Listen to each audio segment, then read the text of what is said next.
आओ प्यारे जीवात्मा, अभी अभी हवन समापन हुआ है और हवन के बाद का जो सत्संग का समय होता है बहुत विशेष होता है। बड़ी कृपा प्रभु की होती है जो हवन के बाद सत्संग करते हैं, अंदर बैठे प्रभु को पहचानने का प्रयास करते हैं और इनके अनुशासन में आकर इसी जीवन में धर्म अर्थ का मोक्ष प्राप्त करने की योग्यता प्राप्त करते हैं। देखिए, हम मनुष्य हैं, मनु के शिष्य। सबसे पहले इस संसार में जो राजा हुए वो स्वयं मनु हुए और उन्होंने आने वाली पीढ़ियों के लिए वेदों का सरलीकरण किया है, मनुस्मृति लिखी है। मनुस्मृति के अनुसार जिस आदमी का जीवन होगा वही मनुष्य कहलाता है। आज हम देखते हैं शरीर तो हमारे मनुष्य के हैं, लेकिन कई बार हम मनुष्यता की सीमाएं लांघ कर पता नहीं किस हिसाब से कहाँ कितने गिर जाते हैं। ये हमारा दुर्भाग्य है या कलयुग का प्रभाव है, कुछ भी कह लें आप, लेकिन प्रभु की अपार कृपा देखिए। हर समय प्रभु हमें चेताते हैं, अच्छे काम की प्रेरणा करते हैं, गलत काम से मना करते हैं। हम माने या ना माने, प्रभु कभी नाराज नहीं हो सकते, क्योंकि नाराज तो ओछा आदमी होता है। ये जो प्रकृति के 3 गुण हैं जो आपने कई बार सुने हैं, सतोगुण, रजोगुण, तमोगुण, इनमें सतोगुण ही केवल ऐसा है जो हमें प्रभु की ओर लेकर चलता है, धर्म की ओर लेकर चलता है, सत्संग की भावना मन में होती है, बुराई छोड़ने का मन होता है। अगर हमारे हृदय में, दिल दिमाग में सतोगुण है तो निसंदेह हम बुराई से दूर हो सकते हैं। और यदि रजोगुण तमोगुण हमारे हृदय में है, दिल दिमाग में, तो इस जन्म में तो क्या, अगले सैकड़ों जन्मों में भी प्रभु से संपर्क होना संभव नहीं है। ये गीता का ज्ञान है।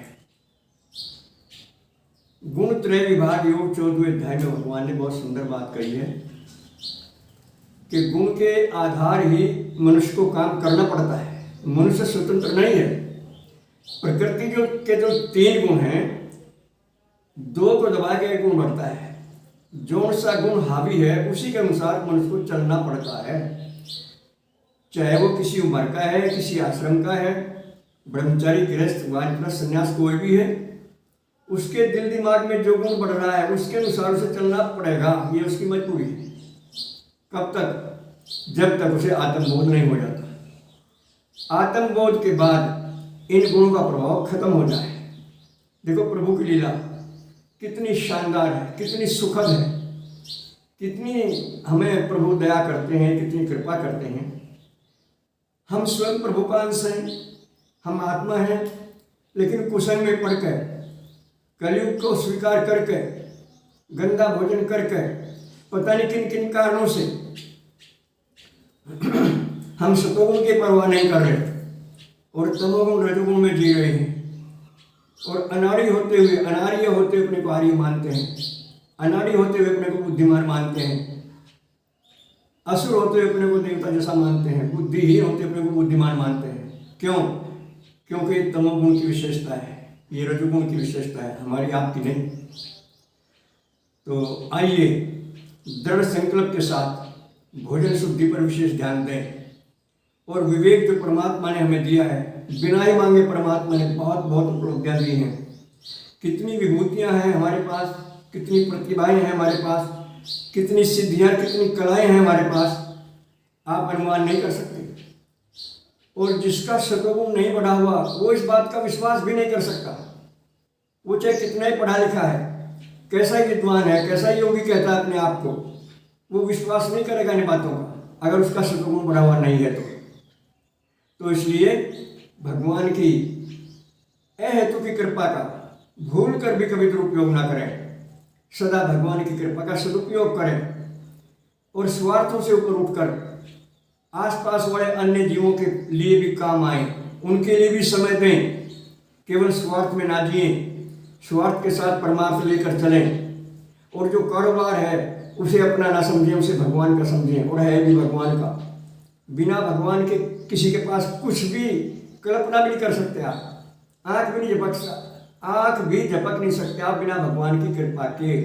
इतने दयालु भगवान हैं, हर समय हमारे साथ हैं, अंदर भी हैं बाहर भी हैं, ऊपर नीचे दाएं बाएं सभी जगह भगवान हैं, हर समय हैं। हम सोते रहते हैं, भगवान हमारी सुरक्षा करते हैं। हम भोजन करके फारिग हो जाए, भगवान हमारे भोजन को हजम करते हैं। सारा शरीर चला रहे हैं भगवान, बिना भगवान के शरीर को चला भी नहीं सकता कोई। अगर आपकी जानकारी में कोई ऐसा है जो बिना भगवान के शरीर को चला सकता है तो कृपया हमारे संपर्क करें, हमें बताएं। वो गलत भावना है आपकी, बिना भगवान के शरीर को नहीं चला सकता कोई। ये तो ब्रह्मांड है पूरा, जो ब्रह्मांडेश्वर पिंड है।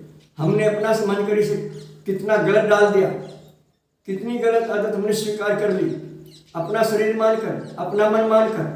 प्यारे बहन भाइयों, ये संपूर्ण अमानत परमात्मा की है।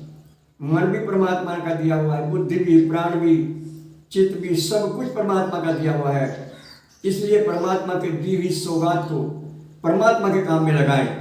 इसी घर में, इन्हीं बच्चों में, इसी कारोबार में रहते हुए विवेक का आदर करें, भूल कर भी अनादर ना करें। विवेक का अनादर करने से संसार में कोराम मीच रहा है, चारों ओर हाहाकार हो रहा है विवेक का अनादर करने से। और जिस समय प्राणी विवेक का आदर करने लग जाता है, इसे अपनी गलती नजर आती है और इसे वो स्वीकार नहीं कर सकता।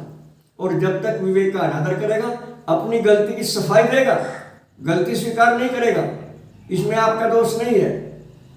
ये विवेक का अनादर करने का परिणाम है। विवेक का अनादर करते हुए मनुष्य पशुओं जैसा जीवन जीवेगा और अपने को देवता समझेगा, बुद्धिहीन होते अपने को बुद्धिमान समझेगा। चिंता रहेगी, भय रहेगा, बुनाउधेड़ रहेगी, परेशान रहेगा, कभी गरीबत आवेगी, कभी रोग आवेंगे, कभी असाध्य रोग होगा, कभी दुखी होगा, कभी रोएगा। क्यों? क्योंकि उसने भगवान के दिए हुए विवेक का अनादर करना शुरू कर दिया, सोबत के कारण, संसार के संग के कारण। वरना हर समय आप स्वतंत्र हैं। हम सभी आत्मा हैं, आत्मा में कभी कोई विकार नहीं होता। आत्मा निर्विकार है, अजन्मा है, अविनाशी है। गीता का जो अध्ययन करते हैं और गीता को सुविधा करते हैं, गीता के अनुसार जीवन ढालते हैं, जीवन तो उन्हीं का है, उनका दिव्य जीवन होता है। उनका संग कीजिए और अपने को प्रभु की शरण में डालिए। प्रभु तो बात देख रहे हैं हमारी, कब ये जीव मेरी शरण में आवे और कब मैं इसका कल्याण करूं। देखिए कितनी कृपा प्रभु की। ना कोई खर्च है, न कहीं जाना है, न कोई काम छोड़ना है, केवल नजरिया बदलना है और अपने विवेक का आदर करना है। ये दृढ़ता के साथ संकल्प करना है।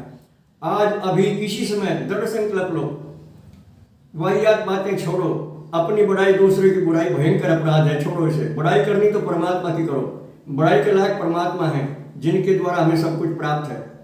इन्हें भूलकर भारी अपराध करते हैं हम लोग, इन्हें नहीं भूलना है और इनके दिए हुए विवेक का सदा आदर करना है। बस आज इतना ही।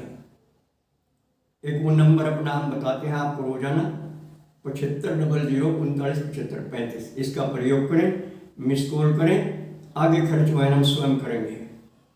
सर्वे भवन्तु सुखिनः, सर्वे सन्तु निरामया, सर्वे भद्राणि पश्यन्तु, मा कश्चित् दुःखभाग् भवेत्। हरि ओम तत्सत्। ओम शंकराय नमः।